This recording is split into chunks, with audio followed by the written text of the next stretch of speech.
nasa ating pong linya mga kapuso, Comelec Chairman George Erwin Garcia. Chairman, magandang umaga po sa inyo. Si Orly Trinidad po ito sa Radyo na TV pa. Magandang umaga po, Sir Orly. Magandang umaga rin po sa mga kababayan natin. Chairman, dalawang paksa lang siguro aking gustong ihayag ngayon po umagang ito. Unang paksa po, may isasampa raw yata na kasong grave abuse of discretion laban sa Comelec. Yung isa sa inyong dalawang party list group na hinoldo o pinospone, sinuspend ang proclamation kahapon. Unang-una muna, itong mga kasong ito, matagal na raw kasi, yung isa matagal na 2019. Bakit nga ito tumagal at 2019 nanalo sila 2022 tapos ngayon nanalo sila, ngayon sila sususpindihin. Dapat bang matuwain sila? Dapat dapat mga matuwa? Dapat bang hindi nangyayari itong bagay na ito, Chairman? Sir Orly, bagamat ako hindi nag-participate doon sa issue ng pagsususpend ng proclamation sapagkat meron tayong professional relationship sa naturang dalawang party list. Pero alam niyo po, sa akin pong palagay, with all due respect, mas maganda na po itong nangyaring ito sa kanila. Bakit po? Isipin niyo, Sir Orly, kung bigla po nagkaroon ng proklamasyon at nasama sila sa proklamasyon, paano kung later on ang desisyon ng Comelec ay dapat po cancel ang kanilang accreditation? Hindi po ba parang mas nakakahiya po yun na nasama tapos nabaliwala ang kanila pong proklamasyon? Tatandaan po ng lahat, nawawalan ng jurisdiction ng Comelec pagdating po ng June 30, alas 12:01 ng tanghali. Dahil nga po doon sila nagiging congressman. Pero kahit po sila maproklama na, kahit halimbawa naproklama po kahapon, hindi na po hindi sila po pwede pang matanggalan ng accreditation. And therefore, hindi po nawawala ang kapangyarihan ng Comelec sa bagay na ito. So, hindi ito pagmamalabis dahil kung ito ay maaring napagbigyan yung isang kampo, malamang yung isang kampo naman ay magre-reklamo kung natuloy ang pagproklama sa kanila. Ganun po ba yun, Chairman? At gusto lang natin sabihin, Sir Orly, maliban sa pinunto mong yan, hindi po nag-aksyon ang Commission and Bank dahil sa na-file na kung anuman na mga motion nung pong mga nagpapadisqualify o nagpapakancel sa kanila. Ito pong pag-exercise ng discretion na ito ay base sa mismong appreciation ng mismong mga division at ng mismong National Board of Canvassers doon sa mga kaso na pending po laban sa kanila. So again, hindi po nangangulugan na hindi sila nanalo. Gusto lang po natin sabihin, sila po ay mga nanalo at sila po ay naiboto ng mga supporters po nila, ng mga botante natin. Ang sinasabi lang ng komisyon, teka muna, pag-aralan lang namin yung kaso nakapending after several years, simula ng 2019.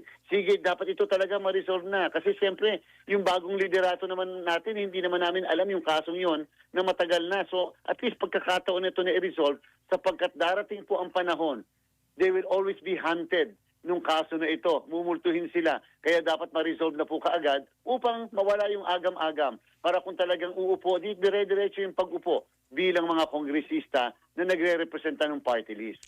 Dalawa lang ho ba itong nasuspend sa panig ng party list? Ang alam ko yung isa rin na nanalo sa local election na suspended rin sa lungsod ng Marikina. Meron pa bang ibang hindi na iproklama dahil sa mga kaso o petisyon na nakasalang sa Comelec nitong 2024 election 2025, Chairman? Meron po, in fact, meron po isang incumbent na congressman po siya ng party list na nakakuha ng 2 seats na sila rin po ay hindi na proklama dahil may issue ng citizenship. Alright. And dahil diyan nag-issue rin po ang Comelec ng suspension order para sa kanyang proklamasyon. Masusolusyonan naman po ito ng mabilisan kaya sa tingin ninyo? Hindi naman ito yung mga kaso ang ating na-witness o nasasaksiyan na ang desisyon mangyayari pag patapos na ang termino. Before June 30 po, yan ang commitment natin, Sir Orly. Tingnan niyo po yung magiging action ng Comelec at yan po ang commitment natin. Mariresolve po natin yan bago po magsimula yung term of office ng isang congressman. Okay, so nakahanda ho ang ating komisyon na ito'y harapin sakaling matuloy nga itong ipetisyon na reklamo o magsampa ng complaint sa Supreme Court, Chairman. Opo, alam niyo po, Sir Orly, yan naman pong pagpapile sa Supreme Court, talagang natural yan na consequence nitong ganito. Siyempre kung sa palagay po nila ay sila ay naayurakan yung kanila pong karangalan o sa palagay nila may pag-abuso talaga ang komisyon, natural lang po na pupunta sa Korte Suprema. Lagi po talaga yon sa tinatawag na certiorari, ang lagi pong akusasyon ay grave abuse of discretion amounting to lack or excess of jurisdiction, Sir Orly. Okay, curious lang ako malaman. Sakaling dinggin ng kaso at mapatunayan ang may pagkakasala at hindi maupo sa pwesto, paano ba nangyayari sa panig ng party list? Sila ba'y maaalis at kukuha ng panibagong papalit sa kanila? Ganun ba mangyayari, Chairman? Sir Orly, ayaw ko muna sabihin. Sapagkat alam nyo, kanya-kanya pong interpretasyon yan, yung mismo epekto, kung yung bang mga nasa ilalim ay mabibenefisyuhan. So didesisyon ng payan ng NBank pa ho magdidesisyon kung ano mangyayari. Yes, so ayaw po muna natin, baka po, mas maganda po, focus muna tayo doon sa talaga bang mali na sinuspend ang kanilang proklamasyon, dapat bang tinuloy na lang, at number 2, dapat bang ibaliwala yung mga petisyon para i-disaccredit ang kanilang mga party list. Nawa ko po yun. Isang punto na lang, Chairman. Malaki ang marami tayong naririnig, pati yung mga foreign observer, isa sa mga na-note nila, actually, dalawang bagay yung pong nagagamit ng resources ng gobyerno at yung vote buying.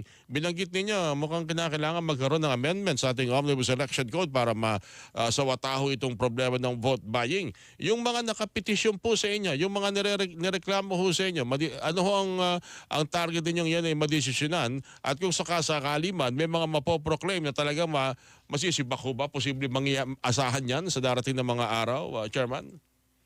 Sir Oli, di ba sa iyong programa, paulit-ulit kong binabanggit, Apo. na pagka may pending case sa amin, national position for congressman halimbawa, ay hindi po matatapos yung aming jurisdiction. Hanggang June 30 pa po yan, mahaba-haba pa. Mahigit pang isang buwan na pwede namin i-resolve. Pwede po namin tanggalin pa kahit naproklama na bilang kongresista, halimbawa.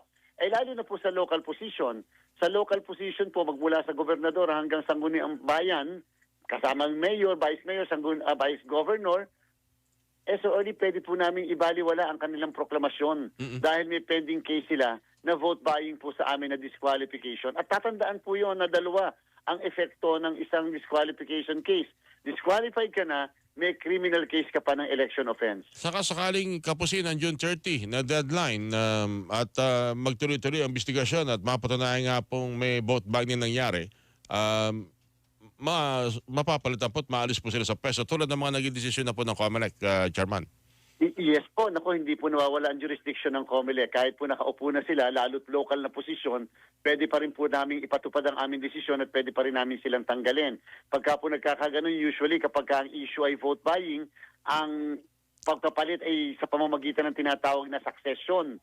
So hindi po applicable yung second place rule, succession po ang ipinapatupad pagka ang issue ay vote buying. Alright. Well, good luck. At sabi nyo nga, June 30, so hindi pa tapos ang trabaho. Alam ko may paghahanda pa ho kayo sa barangay election, SK election, pati po ang BARM, Chairman. So napakarami pa ang trabaho po ninyo kahit tapos na po election 2025, Chairman Garcia. Nako, ngayon po, mayroon nga po kaming pagpupulong na para sa Bangsamoro parliamentary election. Ito po yung mangyayari kasi sa October 13. At baka po lingid sa kaalaman ng mga kababayan natin, sabay-sabay po namin pinaghahandaan ang lahat ng yan kahit tayo ay busy rin para sa national and local election nitong nakaraang Mayo 12. Okay. Chairman, maraming salamat at sa susunod ng mga pagkakataon pa, yung ilang mga dalawa lang pinili ko, yung iba siguro dito, next topic natin next week na siguro natin mga araw. Ang dami kasi, Chairman, kulang talaga ating oras dito sa mga katanungan natin mga kababayan tungkol sa katatapos lang ng election 2025. Chairman Garcia, good morning po sa iyo at maraming salamat. Good morning po, Sir Orly. Mabuhay po. Salamat po. Again, COMELEC Chairman George Erwin Garcia, mga kapuso, ang inyo pong napakinggan.